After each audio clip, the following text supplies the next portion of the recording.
साल भर तक घर में कोई भी फंक्शन हो, कोई भी कार्यक्रम हो, हम सोने के गहने नहीं खरीदेंगे, सोना नहीं खरीदेंगे।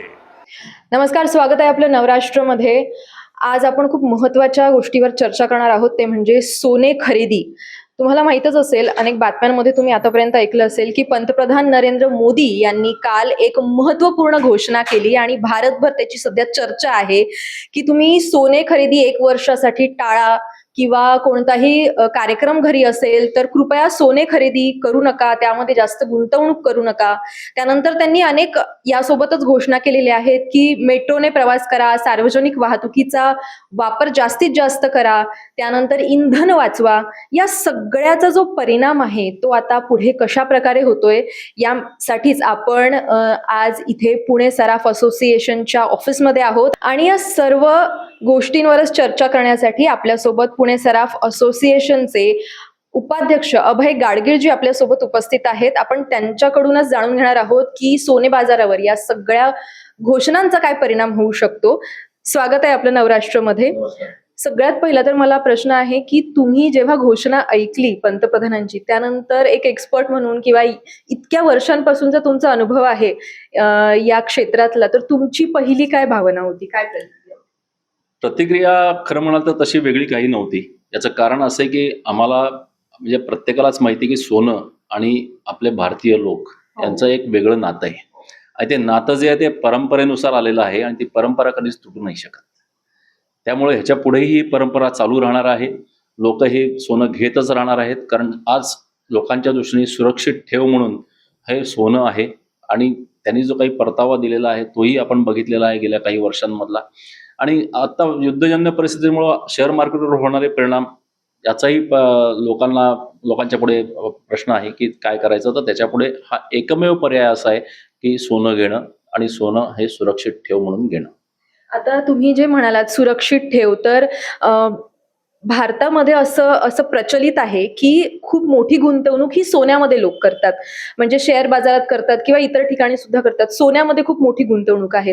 गेल्या काही वर्षांमध्ये सोन्याचे भाव गगनाला भिडले।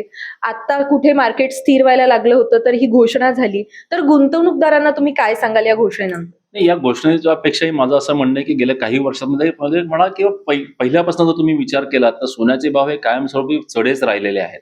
ते कधी तुम्ही असं बघितलं नसेल की खाली आलेले आहे। ते चढेचे भाव आहे कायमस्वरूपी असेच राहणार आहेत। आता जे भाव आहे तो स्थिर आहे, गेले 2-3 महिने स्थिर आहे। आता अक्षय तृतीया झाली, पाडवा झाला, यावेळेला पण आपण बघितलं की लोक अतिशय चांगल्या रीती लोकांनी खरेदी केलेली आहे आणि लोकांच्या भावना या सोन्याविषयीच्या खूप अतिशय जवळीक अशा भावना आहेत, त्यामुळे त्या आपण बदलू नाही शकणार। नक्कीच। सोने बाजार हा खूप मोठा बाजार आहे, खूप मोठा व्यवसाय आहे। याच्यामध्ये खूप जणांच्या रोजीरोटी अवलंबून आहेत खरं तर, आणि लाखो कामगार, करोडो कामगार आज भारतामध्ये सोन्याची घडण करतात। तर या कामगारांच्या रोजीरोटीवर कुठेतरी परिणाम होईल का, असं वगैरे सुद्धा सध्या चर्चा, याबद्दल काय सांगू? नाही, याच्यामध्ये आता परिणामच जर होणार नसेल हे असं आमचं म्हणणं आहे की याचा व्यवसायावरती कुठलाही परिणाम होणार नाही, कारण व्यवसाय चालूच राहील। त्यामुळे कुठल्याही कामगारांवरती किंवा याच्यावरती कुठलाही परिणाम होणार नाही, कारण शेवटी मी म्हटलं की लोकभावनेला तुम्ही बदलू नाही शकत। हो, नक्कीच। नरेंद्र मोदी यांनी जेव्हा या सगळ्या घोषणा केल्या आणि किमान 1 वर्षासाठी तरी तुम्ही सोने खरेदी टाळा किंवा त्यावर थोडा निर्बंध तुम्ही आणू शकता का, असं एक रिक्वेस्ट केलेली आहे सध्या तरी। तर या सगळ्याचा जो परिणाम आहे हा म्हणजे जे व्यावसायिक आहेत, छोटे व्यावसायिक आहेत वगैरे, यांच्यावर काही होण्याचं तुम्हाला चान्सेस वाटतायत का? किंवा अनेक लोकांना गुंतवणूक करायची आहे, ज्यांनी अजून सुरुवात केलेली नाही पण विचार करतायत कुठेतरी गुंतवणूक करायची आहे, तर तेव्हा सगळ्यात आधी गुंतवणूक आपण आपल्या गल्लीतला जो सोनार असतो त्याच्याकडे जातो, कारण त्याला आपण विश्वासू समजतो। तर असा गुंतवणूक करणारा, सुरुवात करणारा आणि छोटा व्यावसायिक यांच्यासाठी तुम्ही काय सांगू इच्छिता? नाही, याच्यामध्ये एक लक्षात घेणं गरजेचं आहे, मी मगाशीच म्हटलं तसं की याचा कुठलाही परिणाम आमच्या व्यवसायावर होईल असं दिसत नाही। त्यामुळं लोक हे गुंतवणुकीसाठी येणार आहेत पुढे जाऊन, आणि त्यामुळं आमचे छोटे व्यावसायिक असू देत किंवा मोठे व्यावसायिक असू देत, हे त्यांचा व्यवसाय हे अतिशय चांगल्या रीतीने करत राहतील। पंतप्रधानांनी जेव्हा ही घोषणा केली तेव्हा आणखी एक मुद्दा मांडला की परकीय चलन जे आहे ते खूप मोठ्या प्रमाणात खर्च होतं जेव्हा आपण सोने खरेदी करतो देशामध्ये. तर याबद्दल तुम्ही काय सांगाल की जर का लोकांनी नेहमीप्रमाणेच सोने खरेदी सुरू ठेवलीत आणि जशी आता पंतप्रधानांनी आपल्या सगळ्यांना रिक्वेस्ट केली आहे, तर त्याकडे लोकांनी कसं बघितलं पाहिजे? खरंच थोडा हात आखडता घेतला पाहिजे की आतापर्यंत ज्याप्रमाणे सोने खरेदी सुरू होती तशीच ठेवली पाहिजे? एक लक्षात घेणं गरजेचं आहे की सोनं हा एकमेव विषय नाही आहे. पंतप्रधानांनी जो मांडलेला विषय आहे तो अतिशय मोठा असा विषय मांडलेला आहे. त्यात फक्त सोनंचा विषय नसून इतरही गोष्टी खूप आहेत. त्यामुळं प्रत्येकाच्या ह्याच्यावरच विचार करणं गरजेचं आहे, ना की फक्त सोन्यावर विचार करणं गरजेचं आहे. त्यामुळं आज तुम्ही साधी गोष्ट घेतली तर त्यांनी सांगितलं सार्वजनिक वाहतुकीचा हे करा, वापर जास्त करा. तर ते सुद्धा किती महत्वाचं आहे. मग त्याच्यावरती सुद्धा लोकांनी विचार करणं गरजेचं आहे.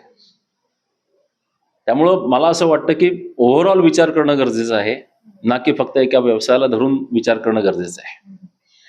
जेव्हा आज सकाळी सगळीकडे बातम्यांमध्ये आलं की त्यांनी घोषणा केल्या, मग त्याचे परिणाम काय होतील किंवा अशा सगळ्या ज्या बातम्या रेप्लिकेशन्स जे म्हणतो आपण त्या यायला लागल्या, त्यामध्ये एक बातमी ही पण आली की सोन्याच्या कंपन्यांचे शेअर्स जे आहेत त्यामध्ये मोठ्या प्रमाणात घसरण झालेली आहे. यामध्ये किती तथ्य आहे? नाही, मला नाही वाटत त्याच्यामध्ये काही असं काही तथ्य असं मला वाटत नाही. आता तुम्ही नवराष्ट्राच्या माध्यमातून प्रेक्षकांना काय सांगाल किंवा गुंतवणूकदारांना काय सांगाल किंवा ज्यांच्याकडे लग्न, कारण हा लग्नाचा सीझन आहे, यानंतर म्हणजे पूर्ण वर्षभरच कदाचित सोने खरेदी सुरूच असते लोकांची कोणत्या ना कोणत्या निमित्ताने. दिवाळी येते, दसरा येतो, आता सध्या लग्नाचा सीझन आहे. अनेकांनी विचार केला असेल की कोणत्या प्रकारचा दागिना आपण बनवावा, कुठे बनवावा, असे सगळे प्लॅनिंग्स असतात लोकांचे आधीच. तर अशा सगळ्यांना काय सांगाल की घाबरून जाऊ नये, किंवा कारण की पॅनिक सिच्युएशन पण क्रिएट होते जेव्हा अशा मोठ्या घोषणा देश पातळीवर केल्या जातात. तर यासाठी तुम्ही प्रेक्षकांना काय? याच्यावर मी प्रेक्षकांना मला किंवा आमच्या गिराहिकांना आम्ही आज एवढंच सांगू शकतो की कुठलीही गोष्ट जी असेल ती विचारपूर्वक करा. कुठलेही पॅनिकमध्ये कुठलेही निर्णय घेऊ नका. सोनं चांदी सुद्धा घेताना अत्यंत विचारपूर्वकरित्या कुठला रेट आहे, काय रेट आहे, याच्यावरती विचार करूनच पुढे घ्यावा, एवढंच मी सांगू इच्छितो. धन्यवाद आमच्याशी बातचीत केल्याबद्दल आणि इतकी महत्त्वपूर्ण माहिती दिल्याबद्दल. सोनं खरेदी करणं टाळणं हे खरंच तितपत शक्य आहे की नाही हे तर आता वर्षभरात कळेलच. पण तुमचं या सगळ्या घोषणांवर काय मत आहे ते नक्की आम्हाला कमेंट करून कळवा. धन्यवाद.